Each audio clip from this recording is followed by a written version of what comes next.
Ito, Richard Gomez apologizes to journalists following media spin claims. Yan kasi, pag dinaan mo sa init ng ulo ang mga bagay-bagay sa mundo, talagang matitisod ka. O, tama itong ginawa niya. To err is human, to forgive is divine. Sabi sa kasabihan, di ba? So, i-publish natin ito mga kababayan na pag-hingi ng apology ni Richard Gomez. Sabi niya, to the members of the press who took offense in my social media post, I sincerely apologize. I sincerely apologize. Sensitive information has been removed. I understand that the media endeavored to get my side of the story. I acknowledge your efforts. I'm sorry and I could have handled it better. So ano yung lessons na natutunan natin dito, mga kababayan? Huwag daanin sa init ng ulo at huwag padalos-dalos sa pananalita. Pag-isipan mo. Nagpapagang mga balita at pagtalakay sa mga isyu ng lipunan. Bulsa! Opinyon, banat at paglalantad sa katotohanan. Bulsa! What you see is what you get. You decide. Hello po mga kababayan, si Dante Maravillas. Dito muna tayo sa ating podcast, Life with Dante M. Pag-usapan natin si Guma. May masmasan bigla si Richard Gomez. Nag-apologize sa media. Ito, Richard Gomez apologizes to journalists following media spin claims. Yan kasi, pag dinaan mo sa init ng ulo ang mga bagay-bagay sa mundo, talagang matitisod ka. Di ba? Sabi nga natin mga kababayan, dapat pa nga na pinasalamatan ni Richard Gomez yung mainstream media kasi gusto nilang kunin ang kanyang side of the story doon sa sinasabing substandard na flood control project doon sa kanyang distrito na nirereklamo na kalaban niyang mayor kasi kalaban niya sa politikang mayor. Minasama mga kababayan ni Richard Gomez kasi unang in-interview mga kababayan ng mainstream media yung mayor. Siyempre, normal yun. Kung sino yung may reklamo, una yun nakakausapin mo at una mong ibibalita yung reklamo. Then afterwards, yung inireklamo, ang itinuturo si Richard Gomez. Kasi siguro galing sa kanyang pundo.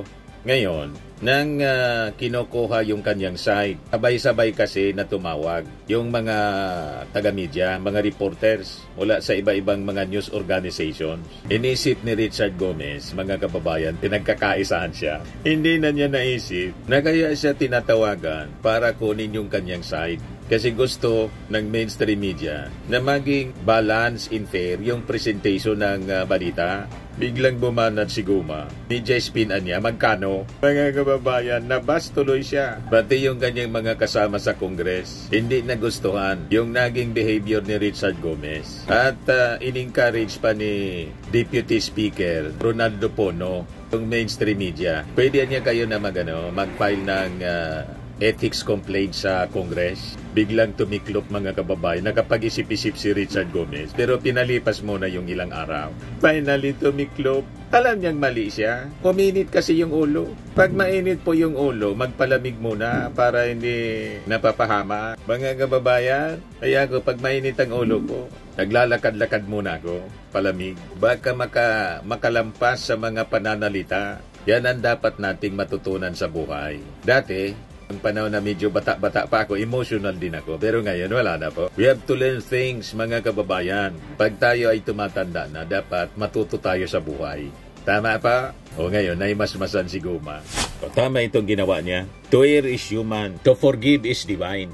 Sabi sa kasabihan, di ba? So, i-publish natin ito, mga kababayan, na pag-hingi ng apology ni Richard Gomez. Sabi niya, to the members of the press who took offense in my social media post, I sincerely apologize. Sabi niya sa kanyang speech sa House of Representatives about the faulty flood control projects. Sabi niya, sensitive information has been removed.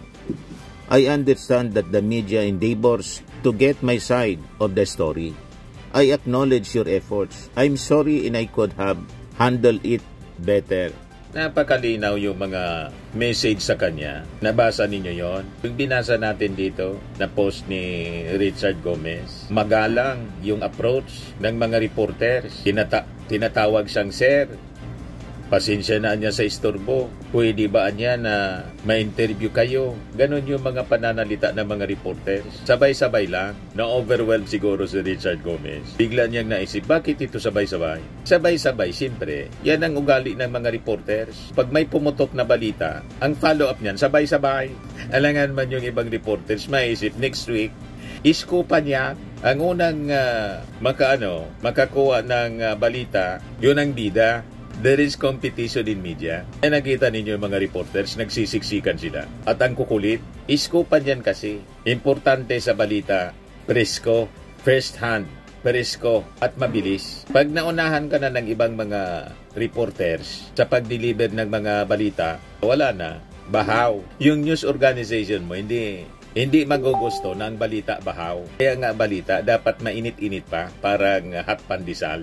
Alam yan ni Richard Gomez na gano'n ang mga reporters. Sabi nga natin, dapat niyang pinagpasalamat kasi after pumutok yung balita, agad-agad inulan siya ng messages from the media. Ininterpret niya na media spin.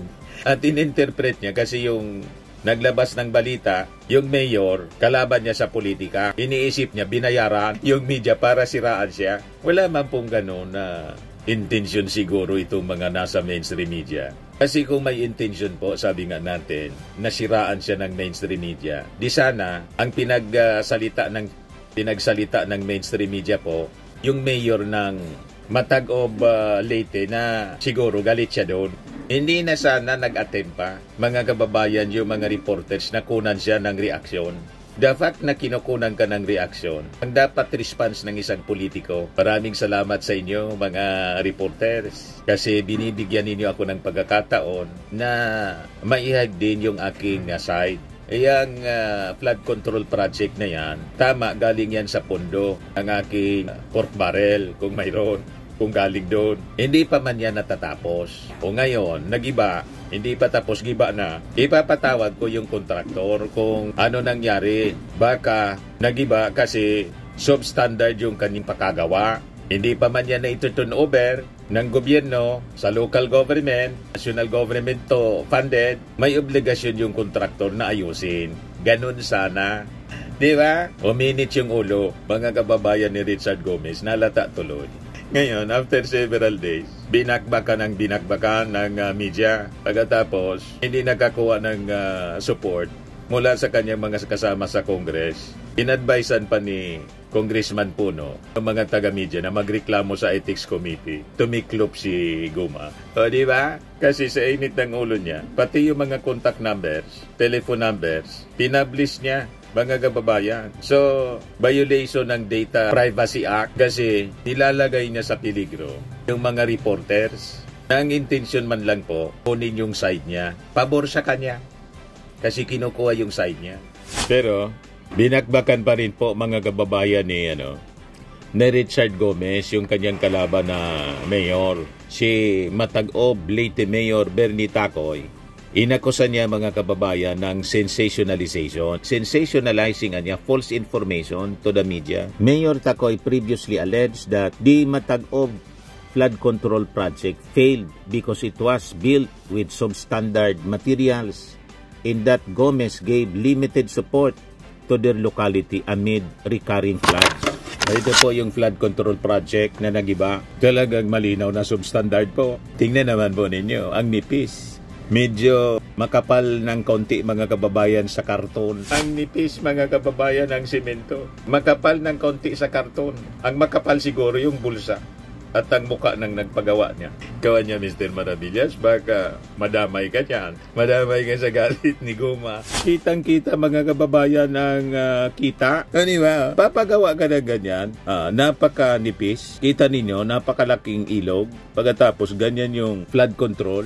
Sigurado, ang makapal po yung bulsa at saka yung muka na nagpagawa niya. Manipis yung simento dahil sa kapal ng muka na nagpagawa. Ganon man lang po yan, mga kababayan. So depends sa mga kababayan ni Richard Gomez. This fact somehow got lost in translation as articles in posts were written on the same subject, adding that they asked the DPWH 4th District of Leyte to clarify that the reason why the flood control wall was damaged is because the project is still ongoing. kahit na po ongoing siya, halimbawa hindi pa tapos, yung unang ginawang portion po, napakalinaw po na napakanipis, at yung kung may bakal yan dyan, ito may bakal din, malaki-laki ng konti sa tie wire, malaki-laki lang sa alambre. Yan kabilya, ito bakal ito, steel bar. Kita ninyo? Parang alambre lang, malaki-laki ng konti sa alambre. Yung ginagawang sampayan ng damit, napakalinaw po, kitang-kita ang kita ng kontraktor at ng kung sinong nasa likod na politiko. Pero siguro kilala na ninyo kasi pumutak. Nang sabi, pag ang manok pumutak ng itlog, masama ka niya, Mr. Maritilla, sa privilege speech ni Guma. Masama tayo sa privilege speech ni Richard Gomez. Ito pala, may medyo malaki-laki din. Ito, steel bar. Medyo malaki-laki lang sa pako. Sa di 4 pako, 4 pulgada na pako, medyo mataba-taba ng konti. So alam na ninyo kung bakit nagiba. At sigurado, ang timpla nito, ang simento mga kababayan, parang yung flood control project sa Bulacan, na in-inspection ng ating Pangulo. Nangawakan yung simento, ginanon niya doon, kumuha siya ng parte ng simento doon sa flood control yung ating Pangulo. Nang ganunin niya, nadurog lang. Parang lupa lang, mga kababayan. Matigas ng kaunti sa lupa, mga kababayan. Nadurog lang. Sabi ng ating Pangulo, tingnan mo niyo. Nadurog. Paano hindi madurog ng baha? Kamay nga lang ng Pangulo, nadurog na. Ganon, katalino, mga kababayan, ang mga engineers na nagpapagawa niyan. Kasabi-sabing mga engineers. Kung kailan tayo, mga kababayan, nagkaroon ng mga engineers, lisensya, yung mga structures natin, collapsible. Noong panahon, wala pang mga title na ganyan.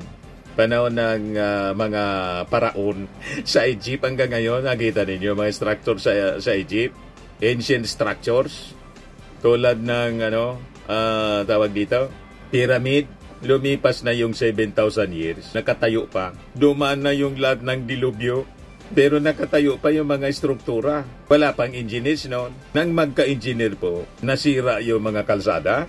Yung mga kalsadang hindi pa sira, sinisira. Dito sa amin, ang dami po.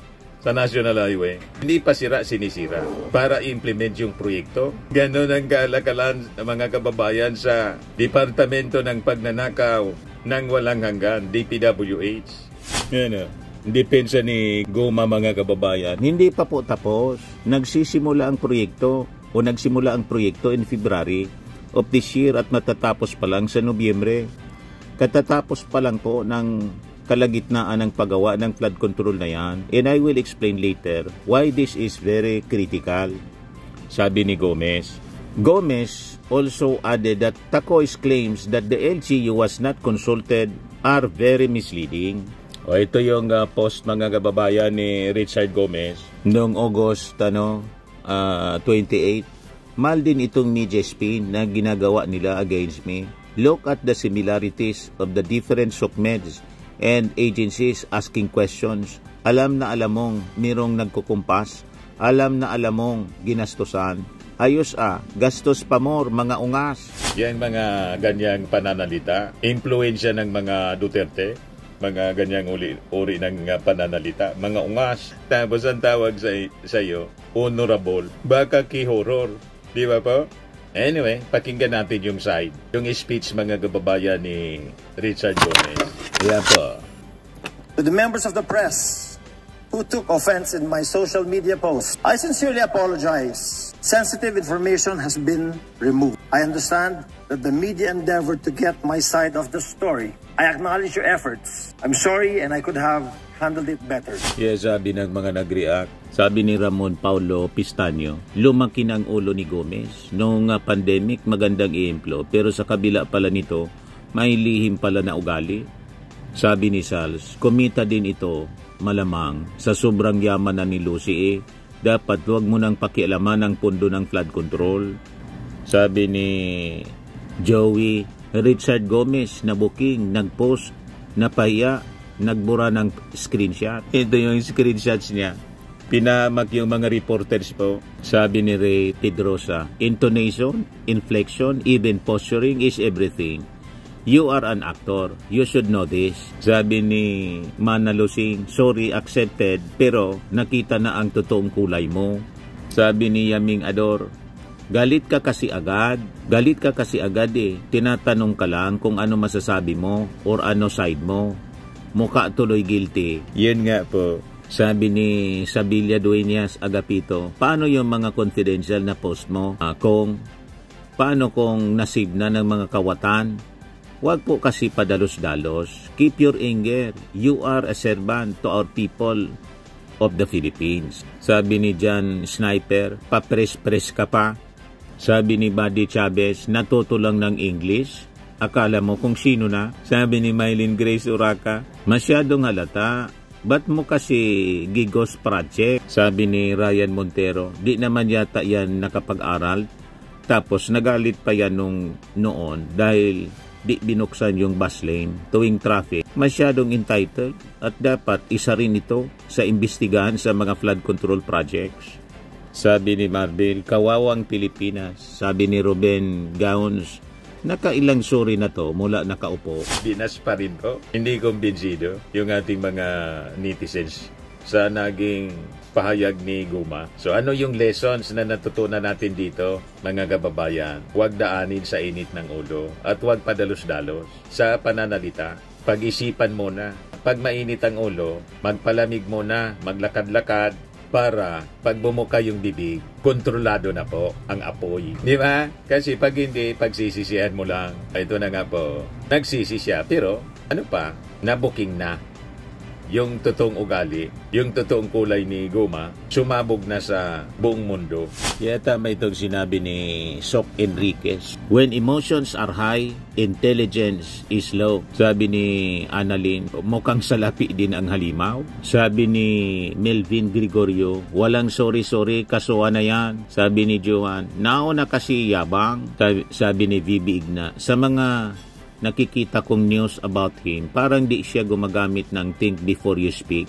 Delikado sa mga politiko yung inuuna galit at emosyon. Sabi ni Casey Rodriguez, wala kaming pakialam kay Gomez. Explain niya yung fund niya sa maglapag ng resibo at maglapag ng resibo.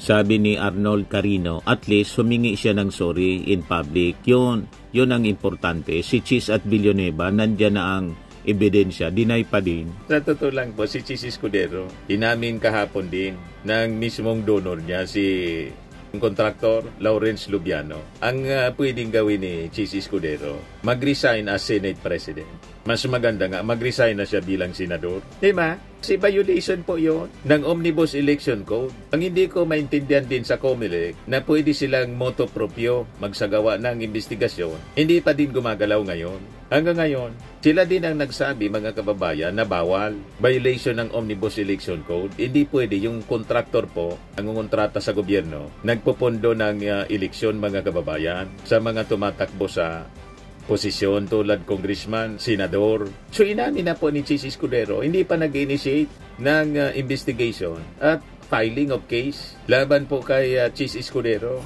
You see, kontratista inaming nag-donate ng 30 million kay Chis noong eleksyon 2022. Inamin ni Centerways Construction and Development Incorporated President Lawrence Lubiano na nagbigay siya ng 30 million pesong donasyon kay Senador Chis Escudero noong eleksyon 2022 kahit pa may kontrata ang kumpanya sa gobyerno sa panahon yun. Kaya sabi ko sa post ko, for tweet, pocket. Diretso sa bulsa, for tweet. Pag pera, for tweet. Pag impeachment ni Sara, for tweet dismiss, archive. Yan ang problema dito sa mga taong ito. So kung may natitire pang kahihiyan sana si kabayang Chis Escudero, ang pinaka-list niyang pwedeng gawin, mag-resign siya as SP, Senate President. Kasi isa na siyang kahihiyan sa Senado. Or wag na niyang tapusin ang kanyang turno sa 2028. Mag-resign na lang siya bilang senador. Diba po? Kung sa ibang bansa ito, kung sa Japan po, matagal nang nag-resign. Nang una pa lang na sumingaw at tumanggap siya. Nagpa-preskon pa si Chis Escudero, inamin niya. Kung sa Japan po, noon yung Finance Minister yata yun ng Japan, nagpa-preskon. Finance Minister yata yun ng Japan, kung hindi ako nagkakamali, nagpa-preskon lasing. Pinaumagahan po, nag-resign. After na mabash ng mga Japanese at i-criticize ng media, dito po wala talaga, pagkapala ng mukha. At yung iba sa sa mga Japanese, sobrang kahiyan, nagharakiri dito kahit anong kahiyan po ang inaabot ng mga politiko. Taas noo pa rin mga kababayan. Pero sa Japan, narakiri na yan. Big T. Anyway, yun po mga kababayan ang mga aral sa buhay dito sa Life with Dan TM na napupulot natin dito sa mga kwento na ating nakukuha po. So lagi nating tatandaan mga kababayan sa buhay, you become what you believe. Ako po si Dante Maravillas. Bye-bye. God bless. Ito naman po, Firmax Firming and Lifting Cream. Pinapahid po sa mga pulses in affected area. Mainam po sa paninigas ng mga kaso-kasuan. Ito naman po, Automax Radiant Serum. Sa mukha naman yung application. Anti-aging po siya. You will look 10 years younger than your age. Sa mga cancer patients naman po, baka lang gusto ninyo itong itry. Neng siya red mixed fruit drink. Hindi mo po siya gamot, food supplement siya. Kaya lang, gawa siya mga kababayan sa goji berry. Yung goji berry may anti-cancer properties. O ngayon, yung mga inquiries ninyo, dumiritso na lang kayo sa aming messenger sa Facebook para masagot namin agad. Ayos pa? Ayos na ayos niya, Mr. Maravilla. But anyway, ito po pala yung aming bagong product na binibenta online. I am worldwide amazing pure organic barley powdered drink mix from Australia. Negosyo to ng aking anak na architect entrepreneur Riz Maravillas. Ayan po. Kontakin na lang po ninyo siya, Riz Maravillas on Facebook. Ang mga health benefits niya, boost immunity, improves digestion, enhance energy levels, packed with antioxidants, prevent cancer. Sa mga nagana po ng malinis and spacious fitness gym, pumunta lang po kayo sa aming Colossal Fitness Gym. May Grab ka rental din po kami. Ito naman po yung bago naming product na binibenta online. Eye Glow Serum, whitening po siya. Tingnan ninyo yung epekto sa aking anak na architect before and now. Yung mga inquiries po ninyo, dumiretso na lang kayo sa kanyang Facebook account, Riz Maravillas.